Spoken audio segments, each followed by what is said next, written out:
السلام عليكم ورحمة الله وبركاته. أعوذ بالله من الشيطان الرجيم. بسم الله الرحمن الرحيم. الحمد لله رب العالمين. والصلاة والسلام على أشرف الأنبياء وسيد المرسلين وحبيب إله العالمين أبي القاسم محمد. اللهم صل على محمد وآل محمد وعلى آل بيته الطيبين الطاهرين. لا سيما مولانا وسيدي صاحب العصر والزمان روحي وأرواح العالمين له الفداء. وأجل الله تعالى فرجه الشريف ولعنة دائمة على أعدائهم ومنكري فضائلهم إلى الآن إلى قيام يوم الدين. أما بعد رب اشرح لي صدري ويسر لي أمري واحلل عقدة من لساني يفقهوا قولي. We continue on in our review and analysis of chapter number 68 of the Noble Quran, Surah Al-Qalam. And today we reached to part number 7 in our discussion, and this is a continuation from our previous discussion the other day, in which we're looking at people who have bad character, who have serious ethical flaws within themselves, and what Allah wants us to know about such individuals. As we had mentioned in our previous discussion, that this collection of verses, which runs from verse number 8 to 16, that there are 10 different traits that Allah is speaking about, 10 negative ethical traits, 10 spiritual problems that some people have. And Allah brings this up for two specific reasons, well, multiple reasons actually. The first and foremost, obviously, is that these verses were being addressed to the noble Prophet Muhammad sallallahu alaihi wasallam. And so Allah wanted him to know what kinds of people that he needs to be aware of. And obviously the companions and the believers in the early stages of Islamic history. Also, when we come to our own selves, because the verses of the Quran need to resonate with us, they have to have a direct import within our day-to-day life. Secondly, we see that these are verses which give us characteristics that we need to realize. If we have people within our lives who are engaged in these sorts of actions, which we will be looking at in this second portion today, then we need to be careful of those particular individuals. And last but not least, obviously, is to ensure that we ourselves do not have these qualities within our own lives. So really these verses are multidimensional, and they tackle this issue from many different perspectives and angles.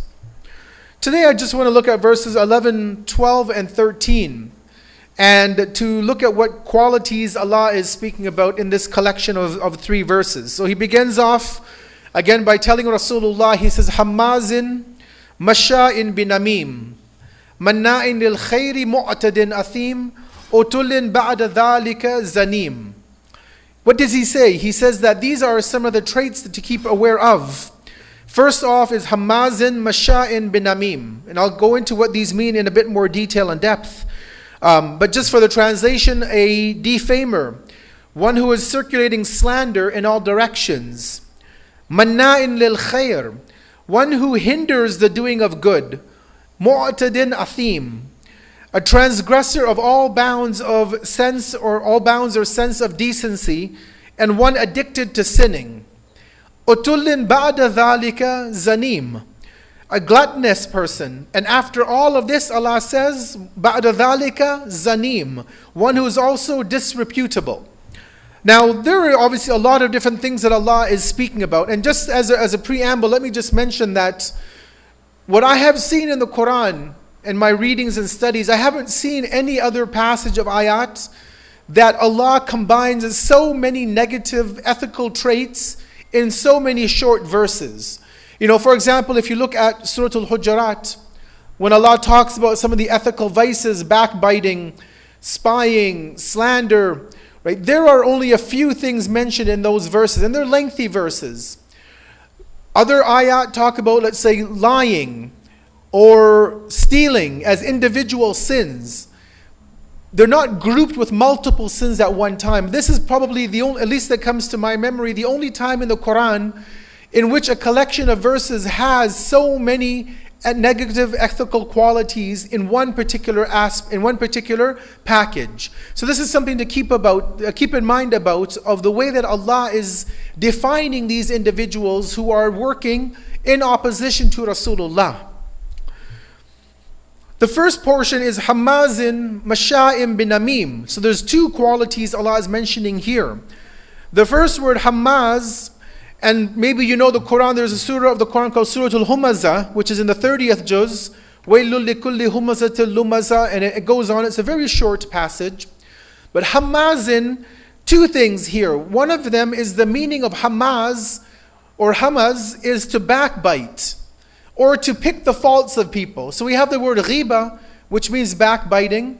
Hamaz, or hamaz, also means to backbite, or to pick the faults of individuals. But the one unique aspect here is Allah doesn't say hamaz, He says hamaz. Hamaz is what we call the superlative form. It's the exaggerated form, meaning that this is a trait which those people have, which is excessive within them. Either it means excessively they engage in this, or this is a common habit of these kinds of individuals. They're always looking for faults within people. You know, we have this saying in English that when you have like a glass of water, you can either say it's half full or half empty. If you're a pessimist, you'll be, well, the glass is half empty. If you're a pessimist, you'll see, well, the glass is half full. And so sometimes there are people who are hamaz. They always are looking for defects in a person's character. Right? We as human beings, as Muslims, we have to realize, other than the 14 ma'asumin, and obviously the prophets of Allah that have come in the past, we are all prone to errors and slips. Nobody is perfect. You know, sometimes accidentally we say something and then we say, you know what, I shouldn't have said that, or it came out the wrong way. Because nobody in this world is perfect, we have to be careful that we do not begin to pick the faults of other people. Right? Because keep in mind, the same time that we pick other people's faults, they can turn around and do the same thing to us. Right? They can say, well, yeah, this person is like that, and he does that, or she does this. Right? So we have to realize that when we are going around pointing the fingers at other people, right, that we have to realize that we might also have defects in our character. So Allah shows us that this group of people, one of their traits is that they're hamaz. They constantly do this action. Right? And this becomes like a sickness in the person when they're constantly looking for faults in people. Yeah, he's a good brother, or she's a good sister, but, they do this and this and that. They have all of these other problems in their life. Yes, they may have problems. We may all be having, things that we do which are not correct from the religious perspective. But we have to realize that we can't always be picking the faults of people. The second thing that Allah tells the Prophet is He calls them namim. Namim is what we call in English a person who's a talebearer. Again, Allah uses the superlative form. So it's an exaggerative form. It's also a meaning of a continuous action these people do. Talebearing, basically, it's an old, outdated word, but it means something like gossiping, spreading rumors, right? But it's a continuous action. So people who engage in namim, in talebearing, they might hear a story from one perspective, and then they begin to repeat that story over and over and over again. It could be a true story, it could be something bad about somebody which is really in that character of that person, or it could just be, when you start to tell a story too many times, you begin to lose a lot of the detail. And so people begin to embellish and change the story as it goes through different chains of individuals. So talebearer is somebody even within Islam that is not, that is a trait, that is a problem from the religious teachings. We again have to keep things to ourselves. Now there is a time to speak about other people. Just to give you an example, people will say, well, is it haram to always backbite? No, it's not haram to always backbite. There are times when ghibat is allowed. There are times when you can and maybe should talk about somebody. Just to give you some examples that our scholars give. If there is ever let's say a marriage proposal that comes place, and let's say the family comes to you and they say that, do you know this boy? Do you know the girl? And you know that they are actively committing sins. Not that they sinned 5-10 years in the past. They're a bad person with a bad character, but you know that they constantly, actively are engaged in haram. It's wajib on you to tell that family who's looking to get married into that another family that, no, I know this, this boy or this girl, but they are engaged in this particular sin, which is a major problem. To stay quiet and say, no, mashallah, it's a good boy, and when they get married, he'll change or she'll change, they'll become pious, religious. This is a problem because now, a young man or a young woman's reputation, their life is at stake. And so this is one example where we're allowed to speak bad about somebody because you're speaking the truth, but the greater goal is more important. Another example that our scholars give is people want to get involved in business. Maybe you're looking for a business partner. You approach somebody who has, the capital to want to, work with you. They have the funds to work in a partnership. But if you go and speak to people about their character, maybe you didn't know he was charged with embezzlement or fraud a few years ago. If you know that this person is not trustworthy, that they have major serious flaws that would affect that business, another example is that where the scholars say that you can do backbiting in that case because you are trying to look out for a fellow believer. So there are certain examples and instances and exceptions to the rule about backbiting, right? There are times where you have to speak the truth. You have to tell the people, again, that doesn't mean you go out and broadcast it on social media or go on the microphone. No, but when you're with a person and they ask you for honest advice about somebody, if it's for one or two of these kinds of issues, we are very well within our means allowed to speak about them only in that amount that would affect that particular issue that has come up. The second part, or the second verse rather, is where Allah's commandment comes to the Prophet where he says, Manna'in lil khairin mu'tadin athim, where he again talks about three different qualities, three characteristics. One is people who hinder doing good to others. It's one thing for me as an individual not to want to do good, right? But it's another thing for me to tempt other people to also not to do good. Sometimes we get involved in this. To give you a very generic example, not pointing fingers at anybody. It's not about this community, so don't get me wrong. But sometimes there's an event going on and people come up and ask for donations. They say, we have this program, we have this project, we have this, whatever's happening, we need $5,000, we need $10,000. And maybe you as an individual don't want to give money to that cause. Maybe just you gave to other causes. Maybe you're not comfortable with a particular cause. You don't have valid justification, but you just don't want to give. It's one thing for you not to give. It's another thing for you to now go and tell other people, don't give to this cause. I don't trust them. They're not like this. They're not like that. They do this. They do that. Right? So if you don't want to give, don't give, but keep your mouth shut. Don't go and try to tempt other people and prevent them from doing good. If you don't want to do good, you want to put your money in another project, that's your money to do what you want with it. But Allah says that there are some people who are manna'in lil khair. They always try to prevent people from doing good. Right? If you have proof that the person is, there's no transparency, let's say, in the money that you're giving to a charity, then don't give it and find out the truth. But to go and spread rumors and to prevent other people from doing good, this is the problem, right? And this is a problem within societies on a whole, where we are not wanting to do good actions, but then guess what? We try to convince people around us also not to help in good causes. So manna'in lil khair, a very bad ethical dilemma that people sometimes have. And then Allah says mu'tadin athim, two more traits. Mu'tad, a person who transgresses all the bounds of decency. Right? They have absolutely no moral foundation. In addition to all the things Allah has already said, He says now they're mu'tad, they have no sense of decency, no shame, no modesty. They don't have any, they don't care about their reputation in society. Unfortunately, there are people like that. And actually we have hadith, I don't have the exact wording, but there are traditions that tell us, paraphrasing them, that a person, a believer, a Muslim needs to be aware of their reputation in society. Sometimes people have this thought that I'm going to do what I'm going to do and I don't care what people say about me. No, actually we have a hadith that tell us that Allah would remove His rahmah on those kinds of people because we live in a society. Right? We live in a jamaat, in a community. We live in the greater society of the city we live in. We interact with people. We have to be concerned about our reputation. I can't say, I don't care what people say about me. I'm going to do what I want to do.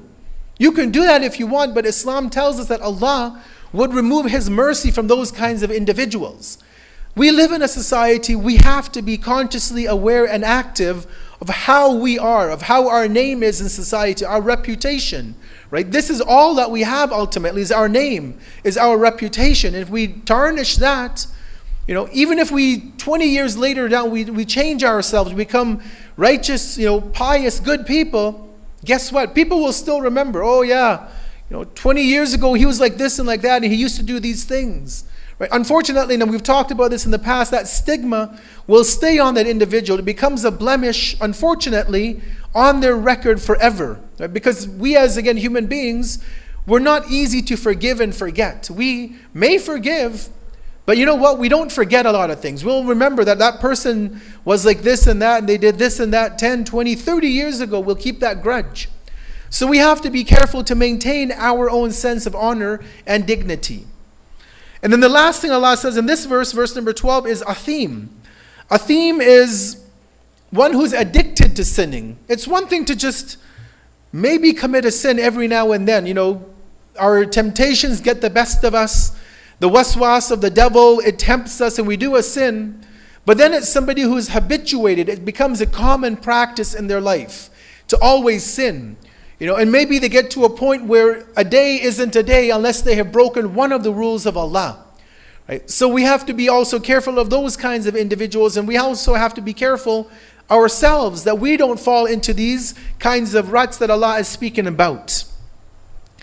Last but not least is the last verse, verse number 13, in which Allah talks about two more traits that we have to keep away from and keep aware of. He says, "Utullin ba'da dhalika zanim." Utullin means a person who's gluttonous, who wants to hoard everything for themselves, and they don't want other people to get what they have. You even have TV shows, the hoarders. You have people who are like extreme couponing, and maybe you've seen these kinds of TV shows where they'll just go on a crazy binge of buying as much as they can, of hoarding everything that they can. Allah calls these people utullin. They're just gluttonous. They just want more and more and more. Right? They don't need it. It's not like, okay, I'm going to buy, 2 bars of soap. So when I finish the one, I have a second bar. No, it's like everything in life becomes just have more and more of it. Stuff, money, whatever the case may be. Right? People become so gluttonous and hoarding in our societies, and they do it not because they need it, because as the verse or as this word means, they're doing it so other people don't get it. Right? It's not like I need 2 of this or I need 4 of this. If you need it, fine. But if you're doing it to prevent other people, right? If there's a shortage of food, let's say one day, it doesn't happen in Canada, alhamdulillah.